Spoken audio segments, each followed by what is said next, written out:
Bonjour. Avec les épisodes de canicule qui se succèdent, nos rosiers sont mis à rude épreuve. Les fleurs qui brûlent, les boutons qui dessèchent et la croissance qui arrête. Plusieurs d'entre vous, dont Eliane, m'ont dit que les roses tombent dès qu'on les touche à cause de la chaleur. Mais rassurez-vous, vos rosiers ne vont pas mourir, ils se mettent tout simplement en mode survie. Aujourd'hui, je vais vous montrer comment vous pouvez aider vos rosiers à traverser cette chaleur et comment vous pouvez au maximum préserver leur floraison. La première règle est simple, arroser intelligemment. Intelligemment, ça veut dire en abondance. Pendant ces fortes chaleurs, il vaut mieux arroser une fois par semaine, 2 fois au besoin, mais surtout pas tous les soirs, un tout petit peu. Videz carrément un arrosoir entier sur chaque rosier. Si vous donnez tous les soirs un petit litre à chaque rosier, certes, il va y avoir de l'eau, mais l'eau ne pourra pas pénétrer profondément dans la terre et risque même de s'évaporer rapidement. D'autant plus que vous n'allez jamais inciter votre rosier à former des racines qui vont aller vraiment loin dans le sol et chercher en profondeur. Parce que les rosiers, avec leurs racines pivotantes qui peuvent aller à 1 mètre, 1,50 m en profondeur, là où il y a encore de l'eau, sont les vrais gagnants de cette crise climatique. Ils ont l'air fragiles, mais là je suis dans la roseraie du château de Cannan en Normandie et je peux vous dire que sans aucun arrosage, les rosiers s'en sortent très bien. Arroser de préférence très tôt le matin ou tard le soir, toujours pour limiter l'évaporation. Et puis quand il fait vraiment très chaud, pourquoi pas mouiller tout le rosier entier avec son feuillage.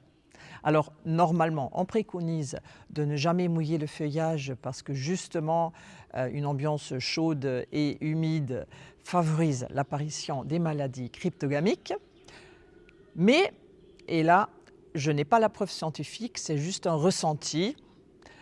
Je pense que votre rosier aimera cette petite douche de fraîcheur comme une pluie d'été.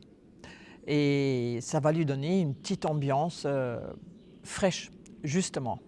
Ensuite, votre meilleur ami, c'est le paillage. Une couche généreuse de paillage organique comme de la paille, de la tonte séchée, des copeaux, du compost mûr, etc. agit comme un bouclier et protège vraiment très bien le sol du rayonnement du soleil direct. Le paillage empêchera donc votre terre de cuire au soleil et de devenir dure tout en gardant les racines au frais, car ça évite que l'eau s'évapore. Parce que arroser, ça ne servira pas à grand-chose si la terre est trop dure pour éponger l'eau de votre arrosoir. Mais normalement, vous avez déjà bien pris soin de vos massifs ce printemps et vous les avez tous paillés. Si ce n'est pas le cas, binez la terre pour rendre la surface accueillante et pour casser tous les minuscules canaux par lesquels l'eau du sol remonte à la surface par capillarité. Ensuite, arrosez abondamment. N'étalez pas le paillage sur un sol sec car vous voulez justement emprisonner l'eau d'arrosage dans la terre. Si vous ne deviez retenir qu'un seul geste pour l'été, ce serait probablement celui-ci. Lorsque les températures dépassent les 35 degrés, arroser parfois, ça ne suffit plus. C'est comme nous, on peut boire 3-4 litres, mais on souffre quand même de la chaleur. Dans ces situations extrêmes, créer de l'ombre peut parfois faire toute la différence. Alors évidemment, à la roseraie, il y a beaucoup trop de rosiers, on ne peut pas faire ça. Mais si vous avez juste quelques rosiers très exposés, pourquoi pas prendre un parasol qui donnera une ombre bienvenue et qui peut protéger aux heures les plus chaudes de la journée. Et croyez-moi, ça fait déjà une sacrée différence. C'est une solution également pour les rosiers qui poussent en pot, parce que vous imaginez bien que la motte dans un pot chauffe beaucoup plus vite que si le rosier était en pleine terre. Sur une terrasse sud, les racines peuvent vite subir des températures excessives et là, vous pouvez arroser comme vous voulez, vous ne pourrez pas sauver le rosier. Donc, la solution la plus facile, c'est ce que j'ai fait ici. J'ai regroupé tous mes pots qui normalement sont en plein soleil et je les ai mises à l'ombre de cet arbre. En le regroupant aussi, bien sûr, je facilite l'arrosage. Et les plus petits pots, d'autant plus que j'ai dû m'absenter quelques jours la semaine dernière, les plus petits pots, je les ai mis dans cette bassine que j'ai remplie à peu près de 10 cm d'eau. Et comme ça, ils étaient un petit peu au frais et surtout parfaitement humide. Alors évidemment, il ne faut pas laisser les pots très longtemps dans cette eau parce que sinon il n'y aura plus d'air, plus d'oxygène dans la terre et le rosier va asphyxier. Comme il ne faut pas non plus les laisser éternellement à l'ombre parce que vous le savez bien, les rosiers sont les enfants du soleil et en ont besoin pour leur croissance. Mais là, nous sommes dans une situation exceptionnelle. J'espère qu'elle ne durera pas. Une inquiétude fréquente est que votre rosier semble complètement s'arrêter de pousser. Vous avez probablement taillé toutes les fleurs fanées, mais les bourgeons ne se développent pas. Et les roses que vous avez sont plus petites et se dessèchent aussi beaucoup plus vite que d'habitude. Mais n'ayez pas peur, votre rosier se met tout simplement dans une sorte de mode d'économie d'énergie. Et avec le retour de températures plus clémentes, tout va naturellement revenir à l'ordre et il reprendra une croissance naturellement. En période de canicule, je vous conseille également de ralentir un petit peu votre rythme de taille des fleurs fanées.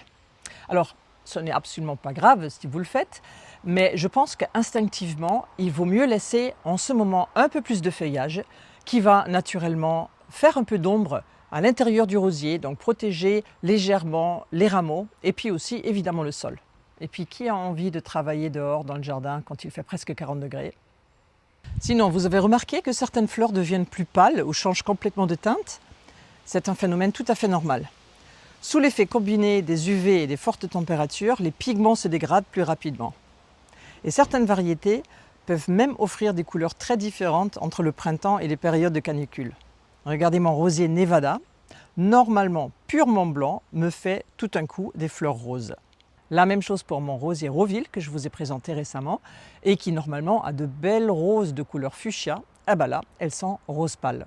Les roses pourpres, bordeaux ou rouges très foncés absorbent davantage la chaleur. Et résultat, leurs pétales peuvent brûler ou sécher beaucoup plus rapidement. A l'inverse, les roses blanches, jaunes ou roses pâles réfléchissent mieux la lumière et résistent généralement davantage aux températures extrêmes. Et les roses très pleines chauffent aussi plus vite que les roses avec peu de pétales. Alors ne vous inquiétez pas, vos rosiers sont quand même des champions d'adaptation aux variations climatiques. Et une fois leur système racinaire bien développé, bien profondément ancré dans le sol, ils résistent bien mieux à la sécheresse que beaucoup d'autres arbustes. Sachez aussi qu'il y a des familles de rosiers qui résistent particulièrement bien à un soleil brûlant ou à la sécheresse. Et dans ces deux vidéos, je vous montre 2 fois 10 variétés qui sont particulièrement adaptées à un soleil brûlant. Bon, sinon, prenez bien soin de vos rosiers, mais surtout prenez bien soin de vous. Et je vous souhaite un bel été avec encore de belles floraisons. À très bientôt.